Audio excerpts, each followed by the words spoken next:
Olá, muito bom dia para você que acompanha a nossa programação. Estamos juntos a partir de agora aqui no NE1. A gente começa te mostrando como está o trânsito em alguns pontos do Recife.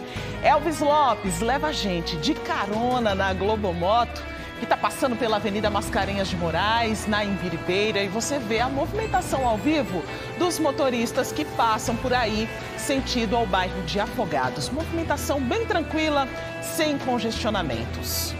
E ainda falando de trânsito, voltamos ao bairro de Jardim São Paulo para mostrar a buraqueira em duas ruas do bairro. Olha só a situação. Essa semana nós mostramos a rua completamente alagada. A água até secou, mas olha o estado do asfalto. A polícia apreendeu um adolescente de 17 anos, suspeito de tentar matar um guarda de trânsito em Pojuca. O NE1 também vai mostrar o medo dos moradores, que convivem todos os dias com roubos e assaltos. Esses flagrantes foram em Boa Viagem. Nós vamos conversar ao vivo com representantes da Polícia Civil e da Polícia Militar para saber o que tem sido feito para diminuir a violência nessa região. E ainda a criançada de férias e o tempo com o celular, com o tablet, aumenta, né? Mas é importante usar com moderação para não prejudicar a saúde. Uma neurologista vai falar das consequências do uso em excesso. Você sabe o que é multipropriedade? A gente te explica esse regime de condomínio, mas tem que ficar ligado para não entrar numa cilada. As dicas aqui com a gente daqui a pouco. O NE1 tá só começando, tem muito mais para você no Instagram. Segue a gente lá, @ne1.globo. Bora juntos? Até 1h. Agora são 11h49. Moradores da Zona Sul do Recife estão assustados com a violência. Quem mora em Boa Viagem diz que os assaltos são frequentes no bairro. Os roubos acontecem a qualquer hora do dia e o clima em muitas ruas tem sido de medo. Bora falar desse assunto então com Daniele Fonseca, e não é, né, a primeira vez que os moradores reclamam da insegurança. Nós já mostramos por diversas vezes o que está acontecendo por aí, hein, Daniele? Bom dia para você. Oi, Maristela, bom dia para você, para todos que estão nos acompanhando nesta quinta-feira. É um assunto que a gente está sempre trazendo aqui no NE1, né, nos nossos jornais da TV Globo. Infelizmente é algo muito frequente. Eu conversei hoje pela manhã com alguns moradores lá do bairro de Boa Viagem, como você falou, e eles também contaram isso, que esses assaltos acontecem a qualquer hora, de dia, de noite. É gente que aborda quem está passando na rua, quem está entrando no carro, e aí chega um assaltante, leva o veículo, leva outros pertences da vítima. É bandido que invade condomínio, invade prédio. Tudo isso foi relatado por esses moradores com quem eu conversei hoje mais cedo lá no bairro de Boa Viagem. A gente recebeu alguns vídeos de flagrantes. O primeiro deles foi na Visconde de Jequitinhonha, lá em Setuba. Um carro vermelho para, uma mulher tenta embarcar. Enquanto isso, um carroceiro, 3 na verdade, que vem numa carroça, eles abordam esse motorista, a mulher sai correndo, escorrega, o motorista sai do carro e essas pessoas, esses homens que estavam com a carroça, então entram dentro do veículo e saem andando. Assim, foi algo muito rápido, né? Essas situações, esses flagrantes, geralmente acontecem de forma muito rápida. Esse carro aí, de acordo com a polícia, chegou a ser recuperado, né? Depois que o dono, o proprietário, prestou uma queixa, então o veículo foi recuperado. E a gente também recebeu outro vídeo que aconteceu lá na Rua dos Navegantes, também em Boa Viagem. Um funcionário de um condomínio saiu, largou do serviço, quando entrou, tentava entrar no carro dele, foi abordado também por outros 2 homens que chegaram no momento e aí levaram o veículo. Foi outra situação de muito perigo, né? Muito susto, é um trauma que a pessoa vive, além da perda do bem material que a gente trabalha tanto para conseguir e numa situação dessas acaba perdendo. Então, foram assuntos que a gente tratou hoje pela manhã, lá em Boa Viagem, e ainda hoje, aqui no NE1, vamos trazer a resposta da Polícia Civil e da Polícia Militar sobre esse assunto. Maristela. Um susto atrás do outro para esses moradores, né, Daniele? Impressionante os vídeos que nós mostramos agora, vídeos registrados pelas câmeras de segurança de condomínios da região. Uma situação, infelizmente, muito recorrente por lá. E claro que, mais uma vez, os moradores entraram em contato com a TV Globo, com o NE1. E daqui a pouco a gente vai fazer as cobranças necessárias, devidas para as autoridades policiais. Até já, Daniele. E nós mostramos no NE1, na última terça-feira, a situação de duas ruas do bairro de Jardim, São Paulo, que se tornam verdadeiros rios em dias de chuva. Mas quando a água baixa, o transtorno continua para os motoristas que precisam passar por elas. Nós recebemos imagens pelo nosso canal Globo. Você está vendo aí o perrengue desse motorista tentando desviar do buraco que está cheio de água ainda, né? Tem uma dificuldade de drenagem também, de escoamento aí nessa região, mas você percebe que pela imagem nem está chovendo, gente. E agora que a água baixou um pouco mais, a gente consegue ver o tamanho do estrago, né? Bruno Fontes está no local para mostrar como ficaram essas ruas após a água baixar. Ele está bem pertinho aí, eu estou vendo os motoristas já num zigue-zague por aí, né, Bruno? Bom dia para você. É uma trilha, né? Bom dia para você, Maristela, e para todo mundo. Eu estou aqui na rua Maestro Alcides Leão. É uma saída aqui do bairro de Jardim, São Paulo, para a Avenida Recife. Olha, mesmo com a água baixando, né? Baixa, eles fizeram um serviço aqui, um paliativo à Prefeitura do Recife, mas olha só as condições. E Dona Jaciara estava agora num carro, pediu para descer ao motorista, pediu para falar com a gente. O que a senhora tem a dizer sobre essa situação? A senhora sempre passa por aqui. Um bom dia. Bom dia para todos. É o seguinte, não é só essa situação aqui. A situação do Recife toda. Lá na Mostardinha mesmo, na Rua da Lama, lá em Afogados. E todo canto é buraco. Não tem fiscal para fiscalizar o fiscal. Porque até o material... Eles usam aqui, né? Não presta, nenhum material presta, gente. Recife está abandonado em relação a buraco. Seu Cícero também veio aqui, é morador desse... Muito obrigado, Dona Jaciara. Eu sou morador mais de 25 anos.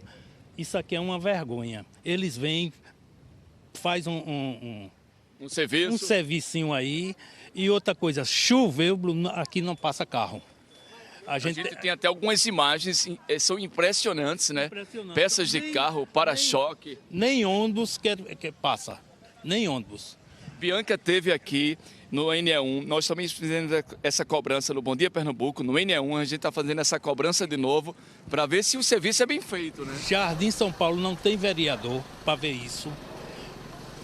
Eu queria que o prefeito viesse aqui e desse uma olhada, porque... Essas imagens que o senhor está falando, seu Cícero, tem as imagens da rua alagada, é impressionante porque os carros praticamente assim ficam parados aqui, né, por causa dos buracos. Isso é uma vergonha, Bruno. Agora eles vêm e fazem um servicinho aí, só para... Mas qualquer chuvinha, os buracos abrem.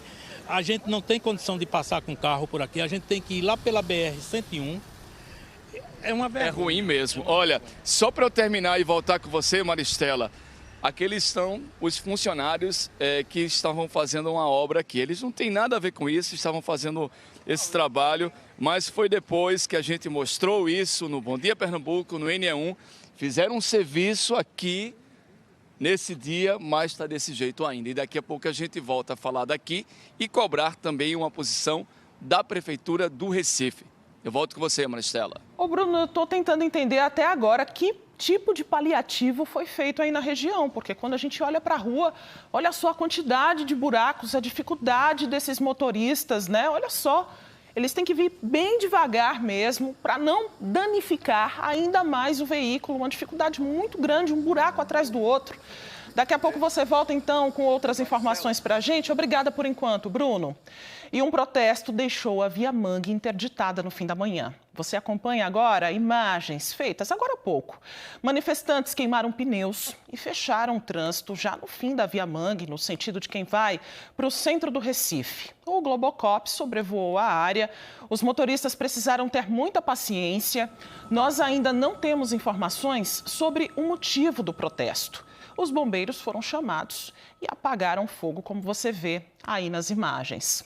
Bora ver, então, como é que está a situação por lá agora. A gente tem essa câmera de trânsito que mostra ali o fim da Via Mangue e a gente já observa a movimentação do trânsito bem intensa, mas o trecho foi desbloqueado porque a manifestação acabou. Então, para você que estava aí pensando como que ia fazer, tenho que passar por esse trecho, mas fiquei sabendo do protesto. Será que está interditado ainda? A gente mostra essa imagem ao vivo para você.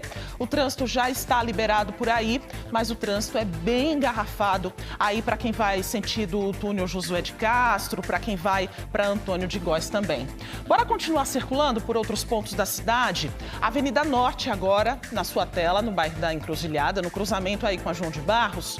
No lado direito, os motoristas vão sentido Casa Amarela, lado esquerdo, sentido centro do Recife. Agora a gente observa uma movimentação bem tranquila aí do trânsito na região, sinal aberto para quem vai sentido ao bairro do Espinheiro. A gente observa aqui esse carro branco entrando aqui em direção a Santo Amaro, a movimentação tranquila, sem engarrafamentos aí nesse ponto. Agora a Avenida Agamenon Magalhães, em frente à Praça Parque Amorim, no cruzamento com a Rua Bandeira Filho. Neste trecho, os motoristas vão no sentido Espinheiro, Ilha do Leite e Pina, sempre uma região muito movimentada, né? Para quem vai sentido também às clínicas, aos hospitais. Agora, 11 horas e 59 minutos, quase meio-dia. A gente está seguindo aí para os compromissos da hora do almoço. E o NE1 hoje também está no bairro de Dois Carneiros, em Jaboatão dos Guararapes, para mostrar a situação que vem dando muita dor de cabeça para os moradores. A Rua Jasmim, sem pavimentação, com mato tomando conta de toda a rua. Aí tem preocupação com os buracos, lama, também com o aparecimento de bichos. Nós recebemos imagens pelo nosso canal Globo, mostrando uma moradora sendo socorrida porque se acidentou ao tentar descer a rua e acabou escorregando. É um perigo, né? Principalmente para idosos, pessoas com dificuldade de locomoção. A gente está vendo aí a tentativa de resgate dessa pessoa que acabou sofrendo esse acidente. Aí Natália de Elu está no local para falar com esses moradores, mostrar toda essa situação, né? Acredito que nem seja a primeira vez, né, Natália, que isso acontece, infelizmente, por aí. Boa tarde para você. Boa tarde, Maristela. Boa tarde a todos. Infelizmente não, né? Muita gente aqui tem histórias para contar de acidentes ou dos transtornos que a situação aqui da Rua Jasmim causam na vida das pessoas, né? Olha só a situação da rua. Vou pedir para o nosso cinegrafista Bruno Lafayette mostrar aqui, ó, quantidade de buraco que tem. A gente colocou o carro mais lá para cima, um pouquinho ali mais para frente, porque não dá para passar por aqui, ainda mais nesse período de chuva, né? Que a gente vê que fica escorregadio. Você mostrou, Maristela, a moradora aqui sendo socorrida, Jaqueline. Jaqueline mora numa casa aqui perto, ela nem consegue vir até aqui porque ela sofreu esse acidente, né, grave por causa da situação da rua. E ela está com dificuldade, né, de locomoção. A gente está aqui com alguns moradores, Dona Rosemary, né, que também mandou mensagem para a gente. Me fale um pouco, Dona Rosemary, da situação de vocês, do dia a dia de vocês com a rua desse jeito aqui. Sim, boa tarde para a senhora. Boa tarde. É terrível. Essa é Rua Jasmim, essa daqui é Rua Tiágua. A moradora, 1 mês atrás, levou uma queda, entendeu? Teve que ser operada, cirurgiada, está em casa, cirurgiada, não está conseguindo ainda andar. Essa rua aqui, ó, a Rua Jasmim, não tem acesso a nada, não chega carro, moto, uma farmácia para entregar alguma coisa, não pode. Minha mãe, 94 anos de idade, acamada, com Alzheimer, né? Eu passei o vídeo para vocês, não tem como tirar de casa, tá? Aqui o pessoal, ó, Dinha, irmão Carlos, irmão Marcos, Eliette, essa menina também aqui, Morena, né? Todos sabem da dificuldade que é morar aqui. E a gente não tem água também de Compesa, não tem acesso a correio, a nada, né? A gente tá vendo Jaqueline ali, ó. Não sei se a gente consegue. A gente tá vendo a situação aqui da rua, né? Tem muito mato, tá bem escorregadio. Por conta desse período de chuva. Jaqueline apareceu ali, a gente vai ver se fala com ela na nossa segunda participação, porque o acesso não está fácil, a gente precisa subir com mais calma. Mas aqui tem outros moradores também. Qual é o seu nome, senhor? Meu nome é Carlos.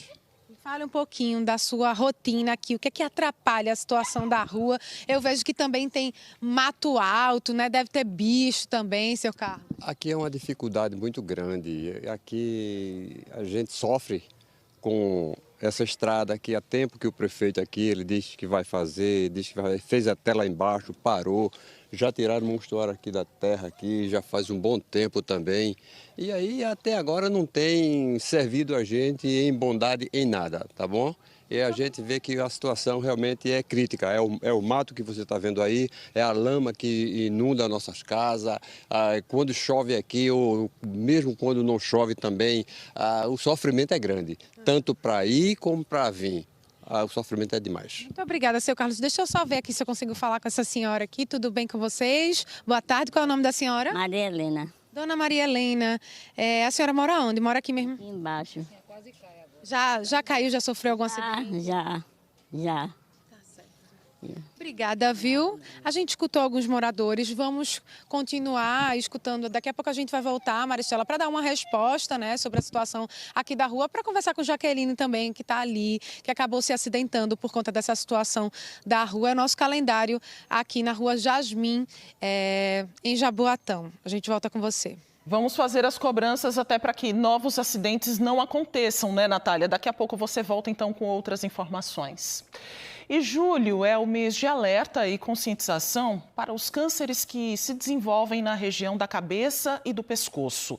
De acordo com o Instituto Nacional de Câncer, eles ocupam o 5º lugar nos tipos de câncer mais frequentes. São mais de 40 mil novos casos todos os anos no Brasil.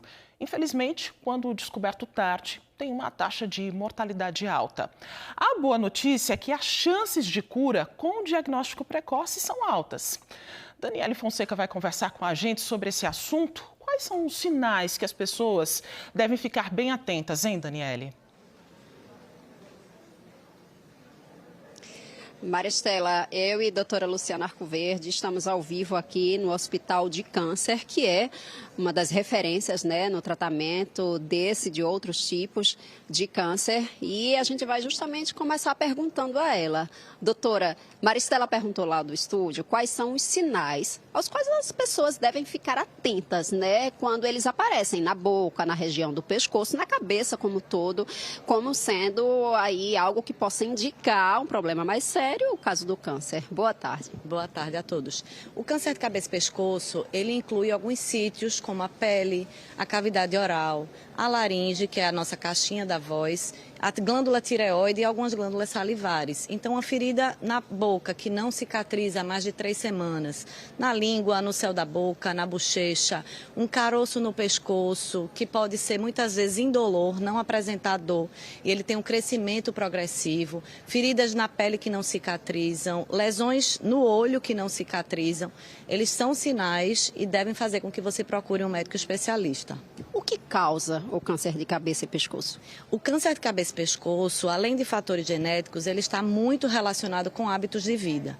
Então, o cigarro, ele é responsável por 90% dos casos do carcinoma, de um tipo de câncer de cabeça e pescoço, que é o câncer de boca, o câncer de laringe, e ele deve ser evitado. Além disso, o álcool, quando somado ao cigarro, ele nos preocupa bastante, inclusive o cigarro eletrônico, que tem sido, infelizmente, bastante usado por jovens atualmente, ele está relacionado sim com o câncer de cabeça e pescoço e de outros sítios. E como é o tratamento, doutora? Claro que cada caso é um caso, né? Mas quais são as opções de tratamento para quem desenvolve esse tipo de doença? Isso, o câncer de cabeça e pescoço, ele tem um tratamento essencialmente cirúrgico. Então, o cirurgião de cabeça e pescoço, inicialmente, ele vai ressecar aquela área do tumor e são pacientes que possivelmente vão ser submetidos também à radioterapia e à quimioterapia. Então, na verdade, é um tratamento multidisciplinar.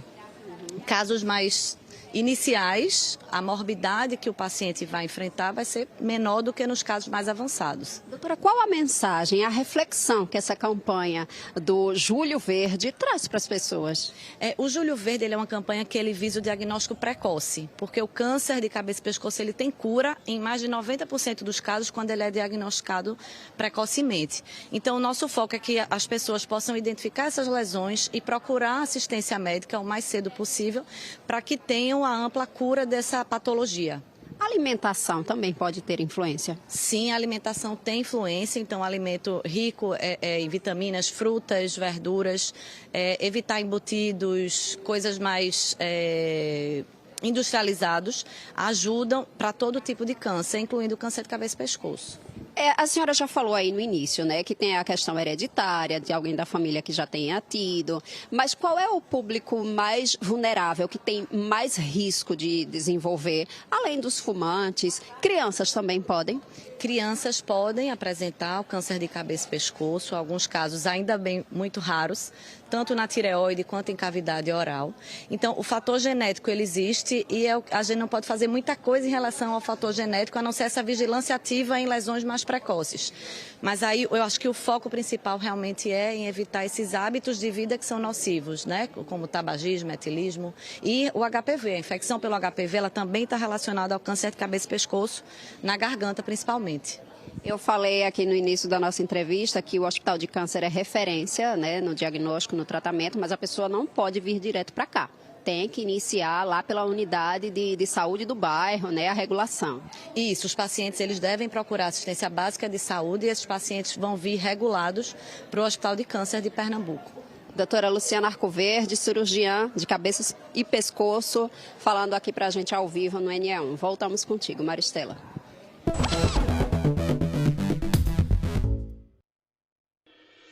Agora vamos falar sobre oportunidade de emprego. Nós separamos algumas das vagas disponíveis nas unidades da Agência do Trabalho do Estado. As primeiras 3 vagas são para oficial de serviços gerais na manutenção de edificações. É para trabalhar no Cabo de Santo Agostinho. Se você tiver ensino médio completo, 6 meses de experiência na função, já pode se candidatar a uma dessas oportunidades. Tem 3 vagas também para mecânico de auto em geral. É para trabalhar em Camaragibe, ensino fundamental completo, 6 meses de experiência e você já pode se candidatar a uma dessas vagas. Tem oportunidades também para você que é caminhoneiro carreteiro. Para trabalhar em Paulista, são 10 vagas. Ensino médio completo, 6 meses de experiência e você já pode se candidatar a uma dessas oportunidades. Tem 60 vagas para operador de telemarketing. Para trabalhar no Recife, ensino médio completo, não é exigida a experiência e o salário para essas vagas foi informado. É de R$ 1.536. cedep.pe.gov.br e você tem outros detalhes sobre essas vagas. Boa sorte aí aos candidatos. E em Olinda, mulheres estão com a oportunidade de terem acesso a serviços de saúde gratuitos. Serviços importantes para ficar em dia com os exames de rotina.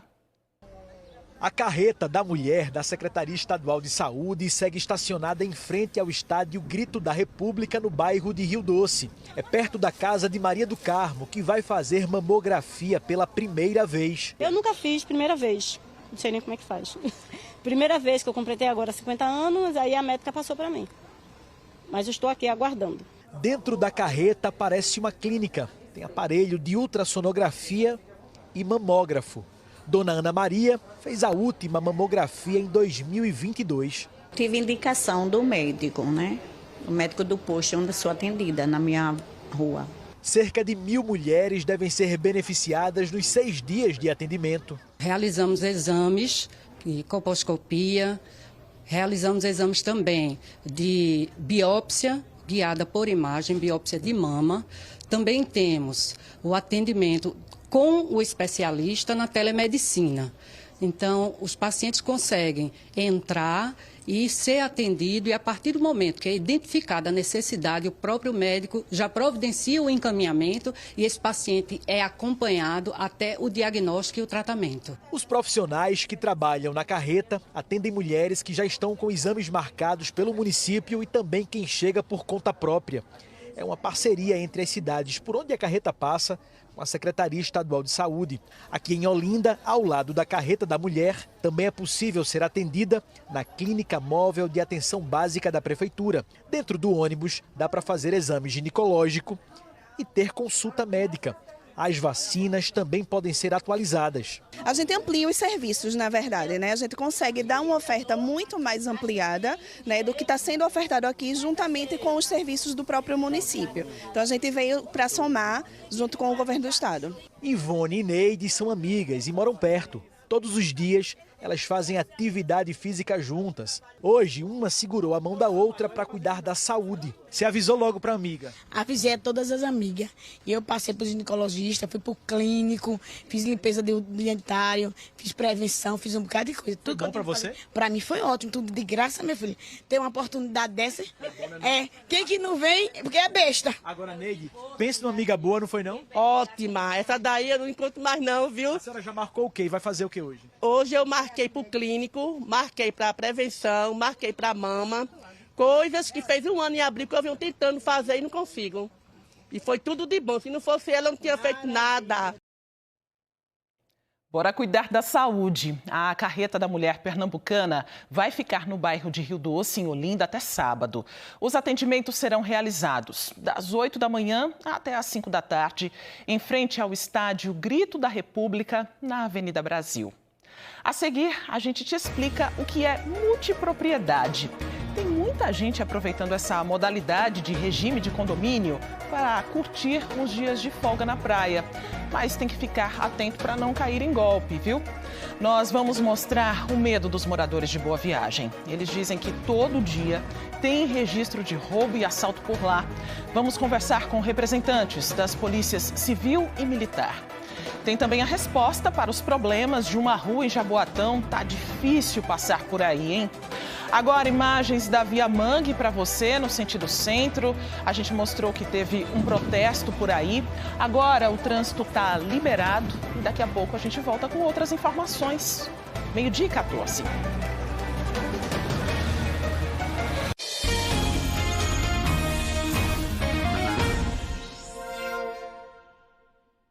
União de volta e o assunto agora é uma estratégia que vem ganhando cada vez mais espaço no mercado de imóveis. A multipropriedade imobiliária. Em resumo, é quando várias pessoas se juntam, cada uma paga parte de uma casa ou apartamento, por exemplo, e usa o imóvel por determinado período.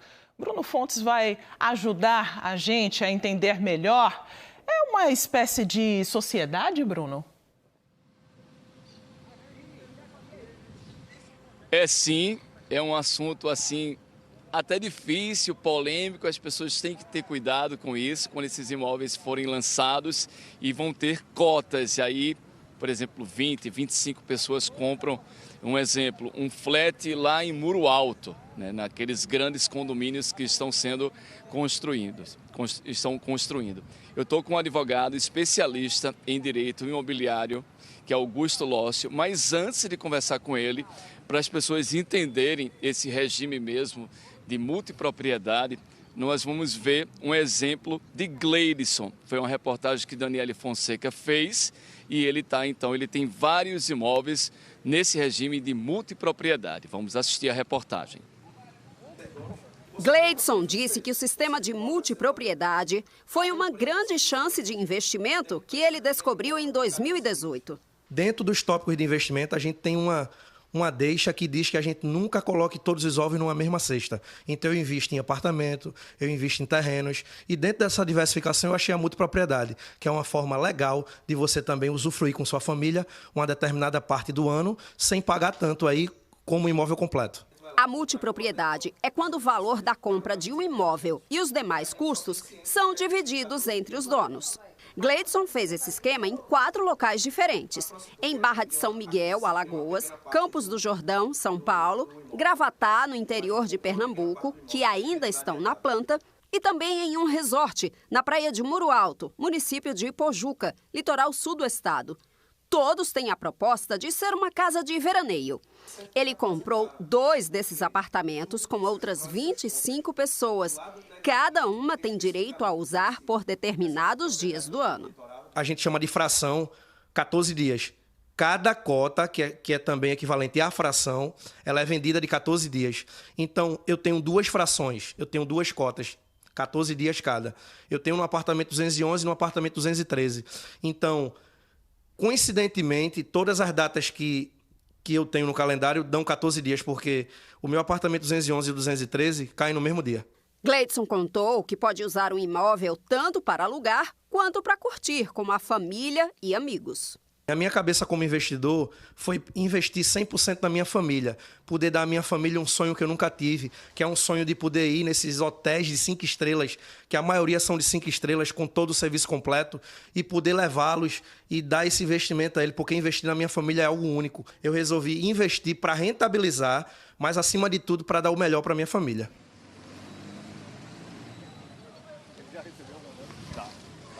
Olha, eu estava conversando aqui com o doutor Augusto Lócio sobre esse exemplo de Gleidson. A gente estava estudando essa história exatamente da reportagem. O Gleidson, boa tarde para o senhor, obrigado em estar com a gente, disse que é uma forma que ele está tendo de proporcionar uma boa qualidade de vida à família, que ele não teria condições de comprar um imóvel desse sozinho. É um regime legal? As pessoas podem fazer isso e também se elas precisam ter atenção quando forem fazer essas compras. É um regime legal estabelecido no Código Civil, tem uma lei própria, a 13.777 de 2018, que estabelece de forma clara qual é esse regime, que é um condomínio especial que a pessoa vai adquirir a propriedade, nesse caso, de uma fração de tempo em relação a esse imóvel. Então, qual é a grande vantagem? Ele vai ter uma fração de tempo em cada imóvel desse, do qual são imóveis que ele não poderia comprar e que ele está comprando um percentual de uso, de tempo de uso daquele imóvel. Também qual é a grande vantagem? Esse direito ele pode vender, ele pode alugar, ele pode transferir. Então, na verdade, aí o que ele tem que procurar, como o Gleidson fez, procurar uma empresa séria, que tenha já uma experiência, porque tem uma importância na verificação da convenção de condomínio estabelecida, tanto do empreendimento como também do próprio uso dessas unidades. E quais são os dias estabelecidos? Tem todo um cronograma estabelecido para o uso dessa propriedade, dessa fração de tempo que será a propriedade dele. Doutor Augusto, se ele quiser alugar a outras pessoas naquele tempo que ele tem, ou colocar numa plataforma, algum aplicativo também de aluguel de casas, de apartamentos, ele pode? Ele pode, mas é importante que se verifique na convenção do condomínio, volto a dizer, quais são essas regras.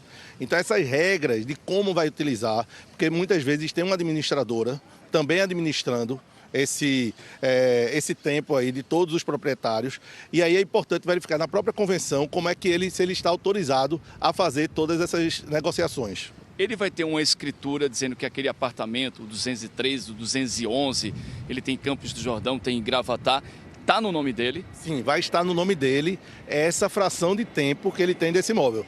Vai ter uma matrícula própria dessa fração de tempo dele e que aí por isso que ele pode inclusive vender esse tempo que ele tem. No caso do Gleidson, por exemplo, pelo que eu entendi, ele tinha 14 dias. Então ele pode pegar esses 14 dias e pode negociar e vender para outra pessoa. Aí veja só, se o Gleidson quiser então ir no verão, certo. Só para a gente finalizar, como é que fica então ele ter direito no mês de fevereiro, de janeiro? É porque geralmente quando você adquire, você tem um cronograma na própria convenção e tem um cronograma de uso dessas frações de tempo. Então ele tem que entender se está sendo justa essa distribuição do tempo de todas as unidades. Geralmente é feito dessa forma. Ele vai ter momentos bons e momentos mais, vamos dizer, difíceis, e aí ele vai adequando. Comecei agora da chuva em julho. Muito obrigado, senhor. Não chover. Não chover. Olha, é um regime legal, tem que procurar uma empresa séria. E você tem que realmente estudar com o advogado para ver se está tudo ok. E aí sim, isso não é pirâmide, também não cai em golpes das pessoas oferecendo isso em redes sociais. Tem que ter uma presença física, estudar e ir até um cartório para também ver a situação daquele imóvel. Eu volto com você, Maristela. Tem que ficar bem atento, né, Bruno? Estamos num período de férias escolares, as crianças estão com mais tempo livre, mas os pais não. A realidade é que, sem a escola, a rotina fica ainda mais difícil para muitos responsáveis. Se no dia a dia já é difícil conciliar trabalho e a rotina dentro de casa com os filhos, imagina nas férias. Aí, às vezes, a tela, o computador, o videogame, o celular, parece o recurso que funciona, ocupa o tempo, distrai, mas o uso excessivo pode trazer prejuízos à saúde. A neurologista pediátrica Mona Lisa Saito está aqui com a gente para uma conversa.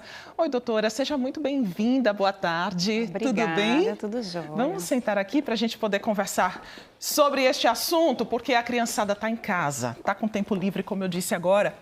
Nessa pequena introdução sobre o nosso tema, e aí muitas mães estão dizendo, mas Maristela, esse menino só fica quieto com o celular na mão. Isso tem que ser repensado, doutora, por quê? Com certeza. Eu chamo isso de uma grande armadilha. Os pais dizem assim, ele se cala, ele fica tranquilo com o celular. Sem o celular, ninguém aguenta, o menino fica agitado, fica estressado e, na verdade, é o uso excessivo do celular que faz com que essas crianças, na ausência deles, assumam um comportamento mais agitado, mais inquieto, com dificuldade de tolerar as frustrações e, principalmente, perdendo o interesse pelos brinquedos, pelas coisas da natureza, pelas coisas da vida, que podem, sim, divertir as crianças também. A gente fala em excesso, mas o que é excesso nesse uso de telas, doutora? Existe uma recomendação da Sociedade Brasileira de Pediatria de tempo de uso de tela em relação à faixa etária. Então, até 2 anos, nada de telas. Então, já está muito mais do que bem estabelecido em literatura o prejuízo no desenvolvimento da criança, principalmente em linguagem, em fala, nessa faixa etária. E outros prejuízos também. De 2 a 5 anos, se permite um tempo de 1 hora. Entre 6 e 10 anos, 1 hora, entre 1 e 2 horas. E a partir dos 11 anos, aí a gente pode fazer 2 horas no máximo. Então, os estudos já mostram que a partir das 2 você vai ter muito mais prejuízos. Então, o prejuízo não seria igual por causa da faixa de idade? Por exemplo, qual seria o prejuízo para o cérebro? Para uma criança de 2 anos, para uma criança de 7, um adolescente de 15, por exemplo? Exato. Excelente pergunta, Maristela. A criança pequenininha, o cérebro dela ainda está em desenvolvimento. E muitas áreas do cérebro precisam de estímulos ambientais, sensoriais, de socializar com outras pessoas para que ele se desenvolva bem. Só é a gente pensar o seguinte, uma criança, quando a gente ensina algo para ela, ela aprende rapidinho. É como uma massinha de modelar, ela imita a gente. Agora, um adolescente, como é que é quando a gente quer ensinar uma coisa? Entende? Sim. O cérebro, ele já está mais formado, ele já está mais amadurecido, então é muito difícil a gente conseguir modificar comportamento nessa faixa etária.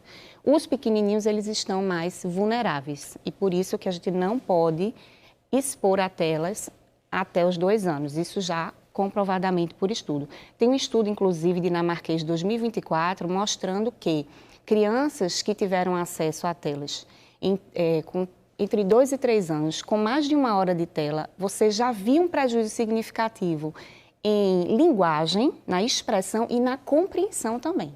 E é irreversível, doutora? Tem tratamento?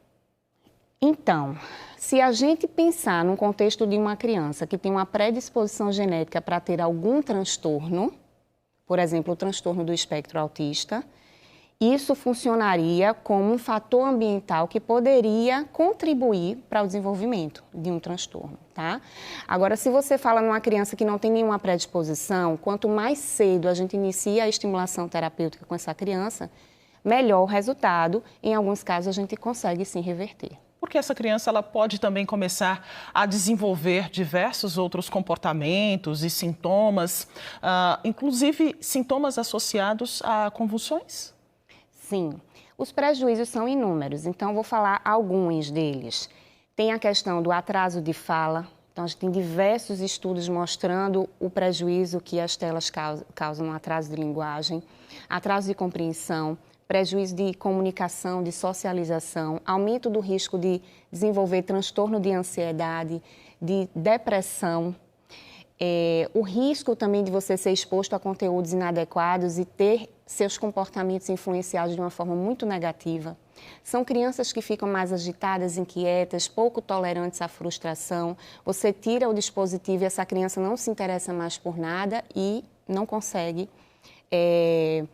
ela não consegue se interessar e se desenvolver além disso, né? Fora, sem utilizar esses dispositivos. Fica, então, um grande desafio, né, para os pais, né, que também tem nessa vida moderna, né, a tecnologia faz parte da nossa vida.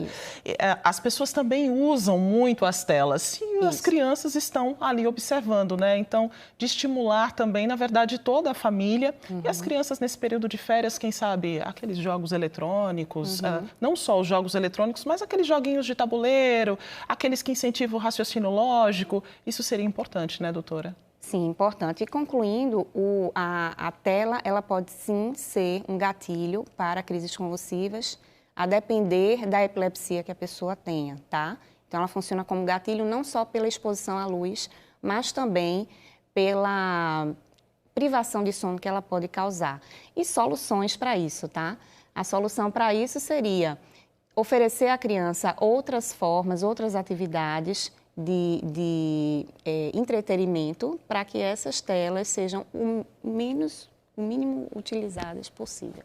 Desafio aí para todas as famílias. Então, doutora, muito obrigada por sua participação aqui ao vivo, tá? Pode ficar à vontade, aqui a casa é sua. Obrigada. E neste domingo começa a programação da festa de Nossa Senhora do Carmo, a padroeira do Recife. Você acompanha agora imagens feitas pelo nosso cinegrafista Ezequiel Quirino. Esse é o Pátio do Carmo, onde fica a Basílica. O Dia da Santa é 16 de julho e até lá vão ser realizadas várias atividades. Por causa da montagem da estrutura da festa, já tem interdição em parte da Avenida Dantas Barreto. O trânsito está sendo desviado pela Avenida Nossa Senhora do Carmo. Também tem mudança para quem pega transporte público. 20 linhas de ônibus e 10 paradas foram alteradas. 2 paradas provisórias foram instaladas. Uma no Cais de Santa Rita e outra na Rua do Imperador. É tudo muito parecido com o que ocorreu na festa dos outros anos. Agentes da CTTU orientam o trânsito nas interdições. E se você tem dúvidas sobre onde vão ficar os novos pontos de embarque e desembarque, tem um telefone para informações, tá? É o 0800 081 0158. O número está aparecendo aí na nossa tela. E a Polícia Militar apreendeu um adolescente de 17 anos, suspeito de espancar um guarda de trânsito em Pojuca. Essa notícia está no G1 Pernambuco, o QR Code está aqui na nossa tela. De acordo com a Polícia Civil, o adolescente foi apreendido por ato análogo à tentativa de homicídio. Ele foi levado a uma delegacia e está à disposição da Justiça. A agressão aconteceu ontem em um posto de combustíveis, às margens da BR-101. Carlos Henrique de Medeiros Alves, de 45 anos, estava de folga quando foi agredido. Ele estava sentado atrás de um veículo quando recebe várias pauladas. De acordo com a Prefeitura, Carlos Henrique de Medeiros Alves foi socorrido para a UPA do município, em seguida levado para o Hospital da Restauração. Os parentes da família da vítima não autorizaram a divulgação do estado de saúde.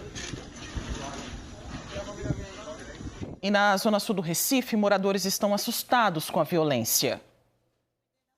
Dona Silvia é corretora de imóveis. Contou pra gente que por causa da insegurança no bairro de Boa Viagem, tem tido dificuldade em alugar os apartamentos, dependendo da localização. A maior preocupação é a questão da segurança. A depender da rua que o imóvel esteja disponível para alugar, o cliente não vem, ele já pede uma outra rua que ele tenha mais conhecimento, porque ele se sente um pouco inseguro em determinados locais aqui de Boa Viagem e também de Setúbal. Acontece também de gente que já mora aqui querer se mudar. Demais. Está havendo uma migração para outros bairros, principalmente para a Zona Norte, em determinados bairros da Zona Norte, que tem clientes que se sentem mais seguros, sim. Esta é a Rua Viriato Correia. Aqui encontramos Carlos, passeando com os cachorros de uma amiga. Diz que toma alguns cuidados sempre que sai de casa. Geralmente eu deixo sempre tudo em casa, né? Então telefone, itens de valor. Eu evito estar com alguma coisa à mostra no meu corpo, seja um relógio, uma pulseira, um colar, sabe? E tento aí desviar quando eu vejo uma pessoa mais suspeita, quando eu vejo que a rua está muito vazia, eu tento ir para um local mais movimentado. Tem virado parte do meu dia a dia ter esses cuidados quando a gente sai de casa, né? Como é que você se sente em relação à insegurança morando aqui em Boa Viagem? Eu acho que só tem piorado, sabe? Infelizmente a situação é essa, a gente tem que se acostumar. Eu acho que o cidadão recifense, principalmente o morador do bairro de Boa Viagem, tem que se habituar à insegurança. É triste admitir isso, mas é a realidade. Então a gente vive hoje num bairro muito inseguro.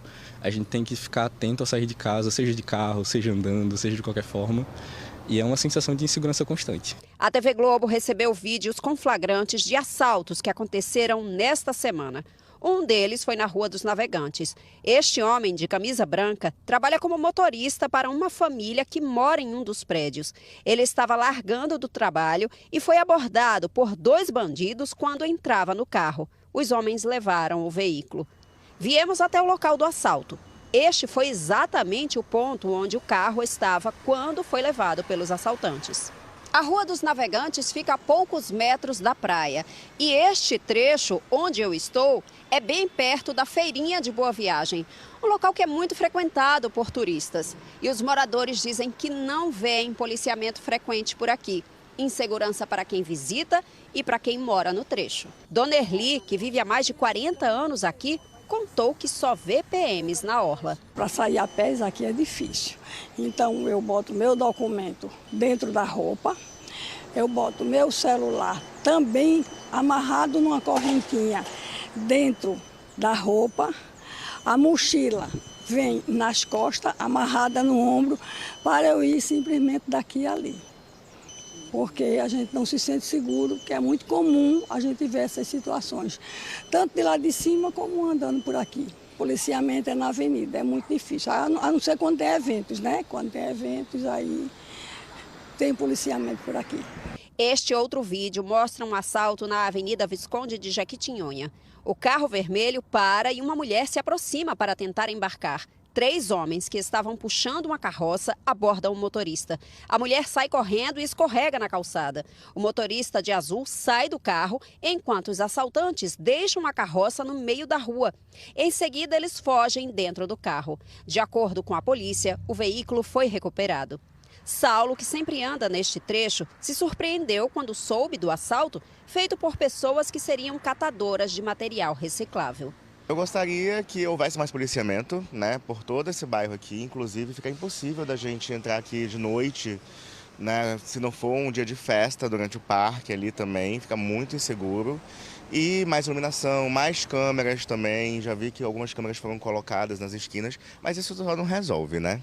Nossa equipe passou mais de 2 horas gravando a reportagem. Durante esse tempo, não vimos nenhum policial pelas ruas onde estivemos.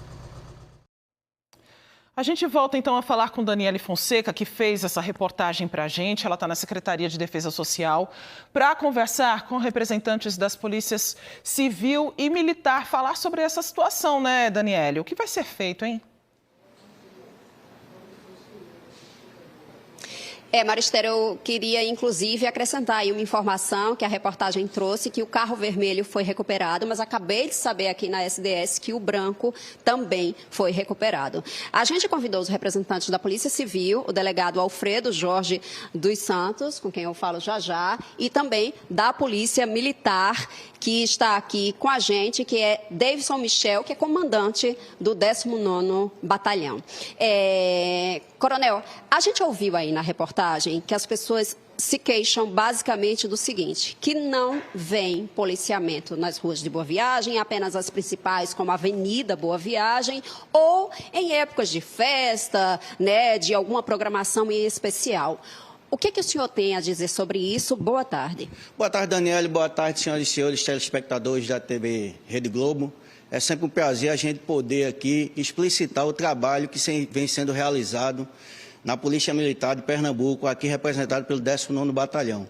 Gostaria de deixar claro para a população, né, que nós temos implementado várias ações no bairro de Boa Viagem, com a implementação, inclusive, de ciclopatrulha para prevenir os crimes violentos contra o patrimônio, né, em relação àqueles horários de rush que tem uma quantidade considerável de veículos, o que facilita a ação criminosa de assaltos. Mas gostaria aqui de registrar, né, a diminuição expressiva dos crimes violentos contra o patrimônio na nossa AIS, na nossa área de responsabilidade territorial, sobretudo no bairro de Boa Viagem. Nós estamos falando aqui de uma redução de 32% nos roubos de veículos só naquele bairro em relação ao mesmo período do ano anterior e uma redução de 42%, repito, 42% nos furtos naquele local. Comandante, o senhor acha suficiente o número de policiais ali? Independente, Daniel, do número de policiais, o que importa, na verdade, é um planejamento. Não adianta a gente ter um número de policial 2 vezes duplicado se não existe planejamento. E o que a gente pode dizer à população que nós hoje trabalhamos em cima de planejamento. Nossas ações estão pautadas diretamente nos locais onde estão ocorrendo os crimes violentos contra o patrimônio. Muito obrigada pelas informações. Agora, pessoal, vamos conversar com o delegado Alfredo Jorge. Delegado, como é que é feito um trabalho de investigação quando alguém tem um carro roubado, algo tão comum na nossa cidade? Boa tarde. Boa tarde a todos. A partir do momento que a pessoa comparece à delegacia de polícia, ou mesmo que a gente saiba, independente do boletim de ocorrência, a gente instaura o inquérito policial e as equipes são lançadas na rua para, inicialmente, ver a questão de câmeras, que ali no bairro de Boa Viagem tem muita, para a gente tentar identificar de pronto logo os autores do delito. E no curso da investigação, a vítima é ouvida, a gente representa por prisão e as prisões têm sido feitas e isso está repercutindo também nos números. Qual é a importância de prestar a queixa? A importância de prestar a queixa é a polícia tomar conhecimento dos locais onde estão ocorrendo os crimes, para que a gente possa colocar nossos esforços justamente naquele local para poder diminuir a incidência de crimes. Delegado, vamos passar também algumas orientações, dicas de segurança? Bem, a gente costuma ver as pessoas andando na madrugada com o celular ligado. Então, isso desperta, muitas vezes, a atenção vamos dizer assim, do bandido.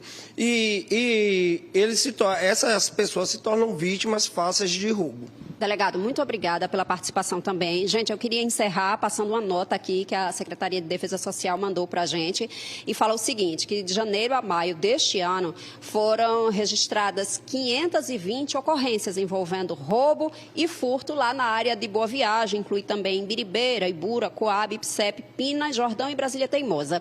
E que no ano passado, neste mesmo período, foram 671 ocorrências, então uma redução aí de 22%. Maristela. São muitos números, né, Daniele? Mas os moradores dessa região querem ver as ações efetivas na prática e essa sensação de segurança aumentando no dia a dia mesmo, né? É o que a gente espera. E vamos voltar ao bairro de Dois Carneiros, em Jaboatão, para continuar falando da situação da Rua Jasmim. Andar por lá é um verdadeiro desafio. Natália Dielu conversa com a gente mais uma vez. A Prefeitura de Jaboatão deu alguma resposta, mas antes eu estou vendo que você está com a dona Jaqueline, né, que sofreu um acidente por aí, né, Natália? Maristela, Jaqueline quebrou a tíbia, não foi, Jaqueline? Aqui na rua. Isso, exatamente. Um pouco mais na frente, eu estava indo para o meu trabalho e na queda eu fraturei a tíbia.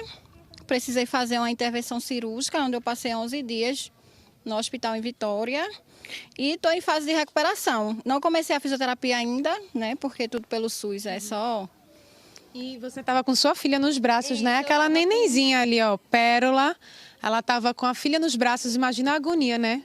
Exatamente, eu estava com a minha bebê nos braços, ia dar 7 horas da manhã e graças a Deus ela não sofreu nada, né? Agora a gente está vendo aí as imagens da rua, né? Que nem parece uma rua, né? Porque está cheia de mato, não tem infraestrutura nenhuma, não tem calçamento, não tem saneamento básico. O pessoal reclama também da coleta de lixo. Então, a situação muito difícil dos moradores da Rua Jasmim, em Dois Carneiros, aqui em Jaboatão. A senhora mora aqui há quanto tempo? 14 anos. Qual é seu nome? Lúcia. Lúcia, como é a sua realidade? Quais são as dificuldades que vocês enfrentam aqui? As dificuldades são muitas, né? Porque, primeiro, que o aplicativo não sobe para fazer socorro. Ela precisa descer com a nenenzinha para trabalhar, teve esse acidente.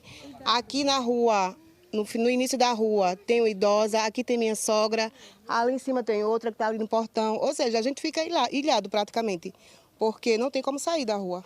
Até as crianças, né, minha gente? Enquanto a gente estava aqui, as meninas estavam brincando com aquele cachorrinho, acabaram de cair aqui até para se divertir, né? Para viver a infância é difícil desse jeito, né? E deixa eu conversar com mais alguns moradores aqui. O senhor, qual é o seu nome? Marcos. Seu Marcos. O senhor mora onde? Mora aqui na rua? Moro aqui na rua, eu sou esposo dela, o que tem que falar já falou, né? Que tem minha mãe que é acamada, o acesso para socorro, para aplicativo é horrível. Sem contar com saneamento e água potável que a gente não tem. A gente vê que aconteceu uma limpeza aqui faz muito tempo do mato também, porque tirar o mato é o mínimo, né, gente? Assim, o que precisa de uma obra mesmo, estrutural, mas os moradores gostariam muito que pelo menos a limpeza fosse garantida, já que é uma coisa que é básica, né? Justamente, né? Só vem quando a irmã Mary solicita, aí realmente eles aparecem, fica maleável, né? E também esse terreno aqui, a gente pede ao morador, o dono, que ele venha com nada fazer rebaixamento do mato, porque fica difícil pra gente. Qual é o seu nome? Lucicleide. Lucicleide. Pronto, a gente ouviu, né? As reclamações são praticamente as mesmas, porque as pessoas vivenciam a dificuldade aqui, as mesmas dificuldades, né? Todos os dias. A gente trouxe o calendário aqui, que a gente entregou para a dona Rosemary, né, que mandou vários vídeos para a gente, que conversou muito com a gente.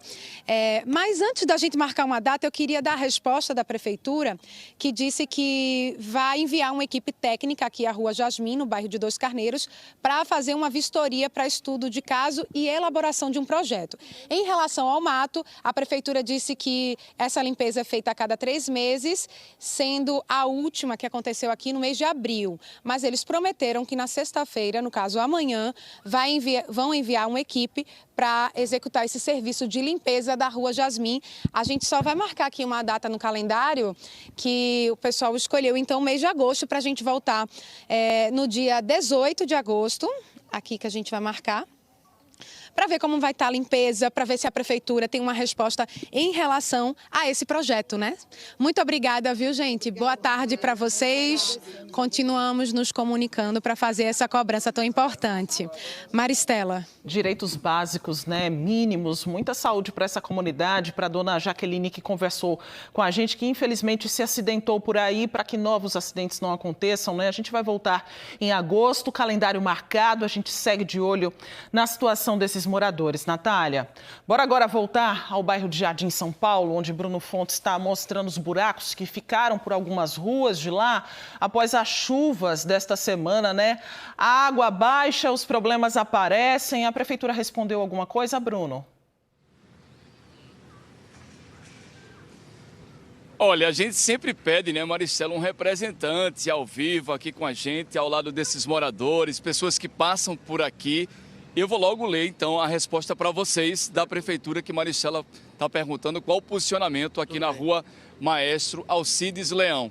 Com essas imagens também, para as pessoas entenderem, agora está seca aqui a pista, né? Mas veja só, nos outros dias, o que aconteceu. E a prefeitura disse, a Autarquia de Manutenção e Limpeza Urbana, em Lourbe, informa que iniciou os serviços de recomposição do pavimento. Se eles colocaram aqui a brita gradual simples, que para mim é o pó de pedra, né? Que eles colocam, né? Pó de brita. E a autarquia diz que uma intervenção está sendo feita já e que eles vão lançar um edital, que é quando eles escolhem uma empresa para fazer uma obra maior. Só que a gente sabe que quando lança o edital são 3 meses, então vem agosto, setembro e outubro. Paulo, o que é que você tem a dizer sobre isso, você que chamou a gente aqui? Justamente, Bruno, obrigado por você estar aqui. Maristela, um abraço para você e a todos. É o seguinte, eu não moro em Jardim São Paulo, frisando, eu moro em São Martim, mas passo sempre, quase diariamente por aqui. Um absurdo isso. Tudo bem, os rapazes estão trabalhando hoje aqui, estão fazendo esse paliativo, certo? Mas as imagens que eu mandei para vocês aí na redação, Bruno, foi justamente de ontem, as crateras abertas. Quer dizer, não tem condição não adianta fazer se não tem drenagem, né? Né, senhor Antônio? Isso aqui é um serviço paliativo. Será que não existe uma coisa concreta para que nós não continuemos a sofrer desse mal? Porque isso é um mal. Eu moro aqui em Jardim São Paulo há 68 anos. Isso aqui já tinha problemas e agora piorou, inclusive com aquele aterro que foi feito ali à frente, tá certo? Mas que não fazem a coisa definitiva, tá certo? Então, o tempo... Se não tem drenagem, vai estourar, né? Estourar. Então, isso aqui é o efeito Sorrisal. Eu considero isso o efeito Sorrisal. Porque quando vem a chuva, a cratera vai aumentar. Então, por quê? Eu vou dar apenas... Assim, aquela tábua de pirulitos, né? Toda furadinha. Eu vou dar uma sugestão. Quando o tempo abrir, ou seja, quando fizer sol, por que não desvia, a CTTU não desvia o trânsito subindo lá pela Avenida Recife, interdita isso aqui e faz um serviço à altura que os moradores merecem. E outra coisa, eu vou fazer uma sugestão também. Por que as autoridades competentes que são da área, por que não comparecem aqui, em loco, venham pessoalmente, não mandar representante? E nem nota, né? Olha, Hinaldo, muito obrigado. Viu você também parar para conversar com a gente e dar... Olha isso, a gente vai continuar cobrando, Maristela, tanto esse paliativo, que não é o ideal, esse serviço emergencial, mas saber como é que vai ficar isso nos próximos dias e, de fato, essa obra, se ela vai acontecer. Maristela. Pelo menos isso, né, Bruno? Um paliativo por aí, a gente segue acompanhando. NE1 vai agora para a Avenida 2 Rios, no bairro do Ibura. Você acompanha imagens de uma canaleta aberta. Vários buracos grandes e perigosos. Um homem de 64 anos caiu num desses espaços na noite do último sábado. Como ninguém viu, ele passou a noite dentro do buraco e só foi resgatado na manhã do domingo. Essa história está no G1 Pernambuco, o QR Code está aí na sua tela. Os bombeiros disseram que o idoso foi encontrado sentado dentro do buraco, consciente e orientado. Esse caso foi no fim de semana, mas olha só, as canaletas continuam abertas por aí. A Inlurb disse que vai mandar uma equipe ao local para fazer vistoria, para fazer aí a manutenção necessária. A gente segue agora com imagens do cais José Estelita. Teve mudança no trânsito esta semana. Elvis Lopes está passando ao vivo por lá, é uma transmissão pela internet, ele está em movimento, mas a gente consegue observar que o trânsito está bem tranquilo aí na região. São duas novas pistas que começaram a funcionar entre os bairros do Cabanga e de São José. As mudanças são para viabilizar a construção de um parque com mais de 33 mil metros quadrados. A previsão é de que ele fique pronto em junho do ano que vem. É o Parque da Resistência Leonardo Cisneiros. Leva o nome aí do professor universitário que morreu em 2021, aos 44 anos. Ele foi símbolo do movimento Ocupa Estelita. Bora agora para mais um giro pelo trânsito, circulando por outros pontos. Avenida Recife, no bairro do Ipsep, no cruzamento com a Jean Emily Favre, na sua tela. No lado direito, os motoristas estão sentido Ibiribeira, no lado esquerdo, sentido Cidade Universitária. Agora a BR-101, no bairro da Muribeca, a gente dá uma olhadinha também como está o trânsito aí na região, em Jaboatão dos Guararapes. No lado direito, os motoristas estão sentido Cabo de Santo Agostinho, lado esquerdo, sentido Ibura, no Recife. Trânsito sempre intenso aí na região, mas sem congestionamentos agora. E no Jornal Hoje você vai ver como foi o ataque hacker que desviou 800 milhões de reais de instituições financeiras. Kovalik. Daqui a pouco a gente se encontra no Jornal Hoje e você vai ver. Nossos repórteres mostram como foi o ataque hacker à empresa que dá suporte a operações de Pix. Os hackers desviaram, pelas estimativas iniciais, 800 milhões de reais de 6 instituições financeiras. Nos Estados Unidos, a oposição democrata usa uma estratégia inusitada para atrapalhar a tramitação do pacote fiscal do presidente Donald Trump. Um deputado democrata está falando desde as 5 da manhã pelo horário de Brasília e não pretende parar tão cedo. Ele quer atrasar a votação, já que amanhã é o feriado da independência nos Estados Unidos e, claro, os parlamentares não vão trabalhar. A morte de um astro da seleção portuguesa de futebol num acidente de trânsito. Diogo Jota e o irmão morreram num acidente numa estrada no norte da Espanha. A polícia disse que o pneu do carro estourou durante uma ultrapassagem. O carro foi jogado para fora da pista e pegou fogo. Espero você no Jornal Hoje. Até lá. O NE1 te convida agora para um passeio por Cavaleiro, em Jaboatão dos Guararapes. O repórter Joab Alves foi até a Feira Livre e ao mercado público do bairro. Por lá, o que não faltam são opções de produtos para comprar. E sabe o que tem de sobra também? Histórias inspiradoras de gente orgulhosa de viver e trabalhar no local.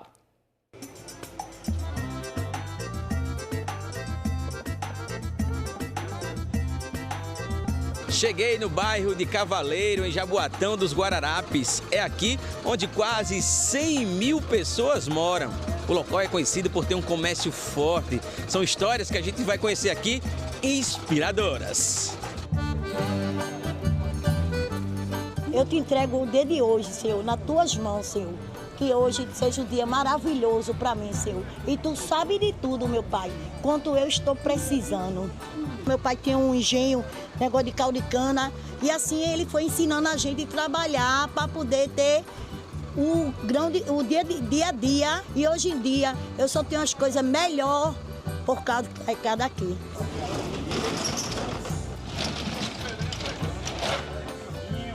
Eu acho que foi um dos melhores cantos que eu já vi para negociar com o Cavaleiro. O Cavaleiro tem feira todo dia, são sensacional. O Cavaleiro tem feira todo dia. É o único mercado do Brasil que tem feira todos os dias, não tem feriado não, todo dia tem feira. O nome Cavaleiro vem de uma mudança popular da palavra cavalheiro, que era o nome original do lugar. O bairro começou a crescer mesmo no início do século XX, quando a cidade foi expandindo a partir de Tegipió e Coqueiral. Um ponto marcante dessa história foi a criação da Feira de Cavaleiro, em 1935, que ajudou e muito no desenvolvimento do comércio.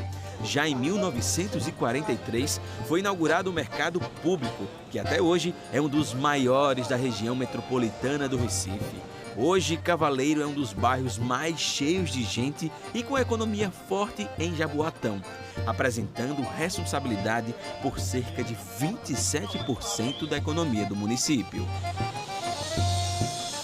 Cavaleiro é feita a música de Luiz Gonzaga, tem de tudo, né? Tem queijo, tem carne de sol, tem linguiça de bode, tem porco, tem mortandela, salsicha, tem produto de frio geral, tem negócio de fubá, nós temos arroz em grosso, nós temos feijão, nós temos tudo que faz os tira-gosto, que faz feijoada. Eu acho que Cavaleiro é em 1001 utilidades. Tem preço bom para tomar, sempre vem, em todo lugar. É comum andar pelas ruas aqui em Cavaleiro e a gente encontrar as pessoas que empreendem. Aqui eu já encontrei uma senhora. Tudo bom? Bom dia. Bom o que, dia. A senhora vende aí, meu amor? Café com leite e chá, meu filho. O que representa para a senhora trabalhar aqui nesse bairro de Cavaleiro? Uma maravilha. É uma mãe, é um pai. É daqui que a senhora tira seu sustento? Com certeza, meu filho, com certeza. Essa é a realidade de muita gente que nós tivemos a oportunidade de conversar aqui no bairro. São pessoas que estão iniciando agora, mas outras que estão há anos. Quanto tempo você trabalha aqui? Uns 30 anos. É daqui que o senhor tira o seu sustento de casa? O meu ganha-pão é daqui. Cavaleiro era para ter passado a ser cidade. O que não falta por aqui é resiliência e força de vontade. Dona Maria de Lourdes vende pastel há mais de 20 anos e mesmo nos dias de folga, vem para o espaço dela adiantar as encomendas e pedidos. É daqui que ela garante o sustento da casa. Para mim representa tudo, né? É da onde eu tiro o meu pão de cada dia, né? Aí é daqui que eu sustento meus filhos, meus netos, criei meus filhos tudo aqui, né? Então, para mim, representa muita coisa. Mulheres fortes, batalhadoras e cheias de inspiração. A empresa ela tem 45 anos de comércio. Eu tenho a maioria dos tipos de queijo, eu tenho charque, eu tenho ovos, mortadela, presunto. Eu tenho temperos também, naturais. O que você precisar tem em Cavaleiro. O comércio informal muitas vezes passa de geração em geração. Valdenes vende vários produtos, mas o que mais atrai os clientes é a charque. Tenho mais de 40 anos aqui no comércio de Cavaleiro.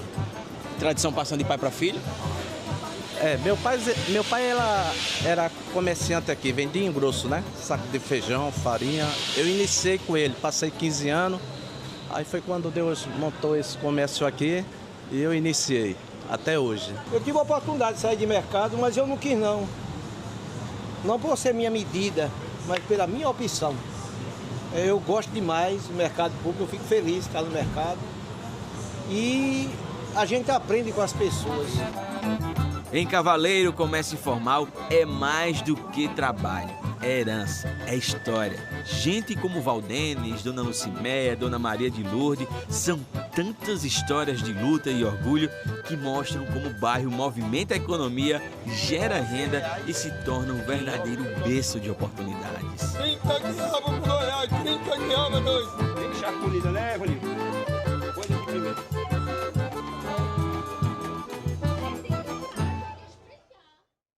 Lugar de gente forte, batalhadora, né?